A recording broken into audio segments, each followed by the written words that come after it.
ebandleni kanti yena ngabe uthi uthatha 10,000 rand wakuwa usankulunkulu uma ngabe sewulethile kwenzeke awuthume umnikelo wakhe kuhle nalokho ukuthi ke Nkosi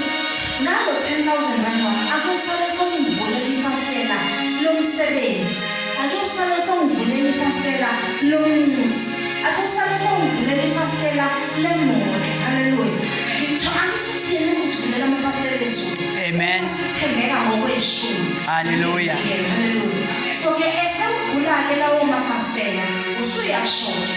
nangoku Jehova akasawavula amafastela emoto obuka ucele ngawo ngeshumi zakho haleluya okungakuhleke nokho ukuthi u-expect something uNkulunkulu umhambisa ishumi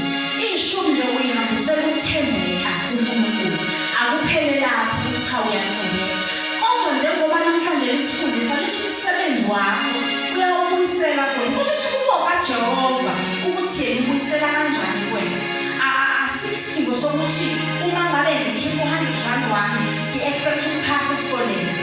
asikho sokuthi uma ngabe ngikhipha u-2,000 rand wami ngi-expect promotion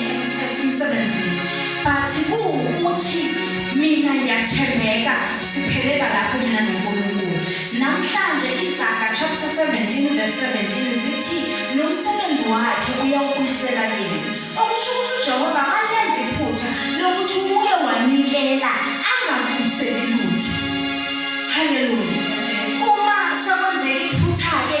wa-expecta ngoba size simkalele uNkulunkulu singazazi ngobani sithi Jehova by December ngifuna ukube sehamba nge-Range Rover uma ngabe ngasahambeki-ke nge-Range Rover umzali wami onolwazi oluncane useyaqala usebuka lo muntu owamukela umnikelo wakhe haleluya ngoba phela ngithi vele bengeke uNkulunkulu uzothatha umnikelo kuthina but lezo kufanele siwushiye kusambhodi